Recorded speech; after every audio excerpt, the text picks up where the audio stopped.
Right, I'm in an undisclosed location with my friend Marc Allum. Yes, it's him off the Antiques Roadshow. Hi, Michael. How are you? I'm very well indeed. Good. Thank you so much for the invitation to see this very, very special instrument. Tell us a little bit about it, please. Well, we all know what we're looking at, don't we? I think so. Yeah, we should do.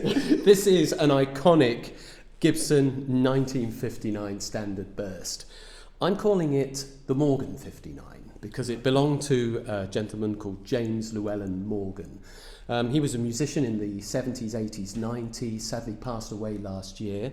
But I've had the pleasure of dealing with his legacy in a way because as a musician, he not only collected guitars, but he had a passion for some of the best guitars in the world, including this beautiful 59. It is gorgeous, isn't it? Tell us about the guitar itself. Well, what do we know? What we know about it really is that it has a faultless 50-year timeline. He bought it in around about 1972-73. In that period, of course, they were very sought after. He paid apparently around about £450 by repute for it. Now, if we put that into perspective, my father was only earning about £18 a week in those days. Right. And that's the equivalent probably, I think, of about £3,500 these days. So, you know, it was still quite a lot of money. It's a chunk of change, but it's not bad. No, it's not bad in terms of what it's worth these days. But to be frank, I mean, James was a player, you know, he was passionate about his music, and he bought this to play. This is a player's guitar, and he adored it. He kept it in its case under his bed. Wonderful. Wonderful. And the instrument itself, it's in extremely good condition. What can you tell us about the little modifications that have been done? Well, if we talk about condition, I mean, you know, it's subjective, isn't it? I mean, I think this is very much a player's guitar. It's not a pristine example. There are things that have happened to it in its lifetime, which are kind of legitimate changes in a way.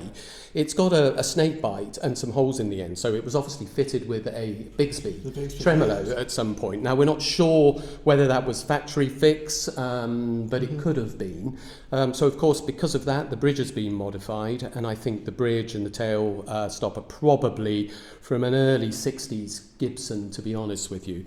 I suggest that the Bigsby would have been taken off fairly quickly in its life because we don't see any tan lines. No, that's absolutely true. Although obviously we do have some fairly big scar holes there, which haven't actually even been filled effectively.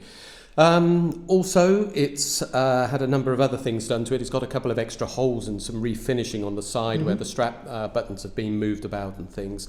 And of course, it has a replacement set of machine heads on it. The cloisons have been taken off. Not the most reliable tuners in the world. You know what? When I first got the text message saying, "Be here," I had a nightmare that night.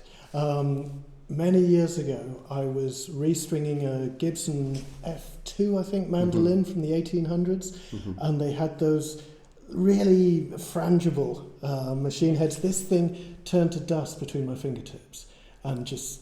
They crystallise, don't they? They just literally fall to bits. So I was really worried when... I didn't know what sort of condition the guitar was going to be in.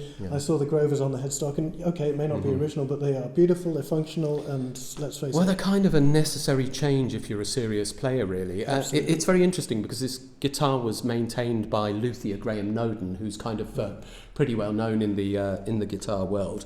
And he refretted this in 1973, so it was his first paying job out of college as a luthier, so to speak, and he remained friends with James throughout his lifetime. I spoke to Graham Noden recently about this, and that adds again a great timeline to it. We know that it's got that really, really definite 50-year history. Now, it was very, very covered in nicotine. It was in James's studio in his house in Wandsworth, and his studio was a very popular studio amongst kind of up-and-coming bands. Arthur Brown, The Pretty Things, all sorts of people recorded there, in fact. So this guitar, he kind of apparently freely let people play. But of course he had lots of other good guitars as well. Yes, this was the crowning glory of his collection, so to speak. But what I like about this guitar is that it is imbued with James.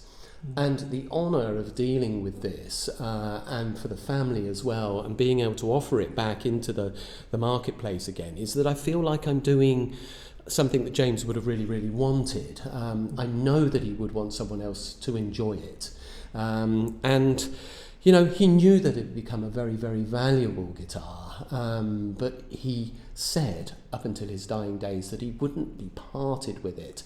Frankly, his fingers would have to be prized from the fretboard as he was dying. That's how much, that's how much he loved this instrument. Oh, beautiful, beautiful. Well, thank you so much, Marc, for telling us the story. Thank you for the opportunity to not only see this guitar, but put it through its paces. It's been an absolute pleasure. Thanks, Michael. Before we begin, I thought you might like to have a little look behind the scenes. Now, my amp of choice is an early Cornford Hurricane, a wonderful hand-wired and now sadly discontinued all-valve amp made in the UK.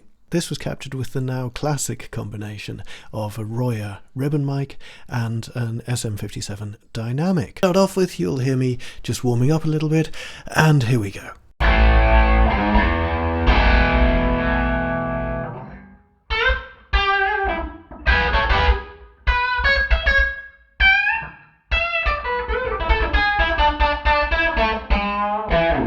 Ooh!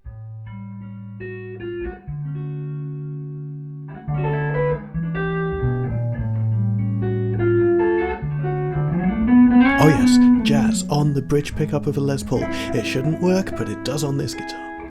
Okay, so I'll take you quickly through the pedal board. We kick off with a Vemiron Jan Ray, which is a lovely overdrive. Then we're into a Phil Robinson Silicon Fuzz. Then a Wren and Cuff Box of War, beautiful big muff. Dan Electro Backtalk Delay, which I really enjoy. I'm pretty sure I didn't use the Cattle and Bread Merkin as it is completely evil. And it's time to explore.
You know there's something special about an instrument when you lose yourself completely, and this is the video evidence that that's exactly what happened. Sometimes you've just got to let it all hang out.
The James Morgan collection, including this wonderful Les Paul, goes on to the Hammer on Wednesday the 16th of March 2022. Thank you to everybody involved for the invitation to play this spectacular instrument.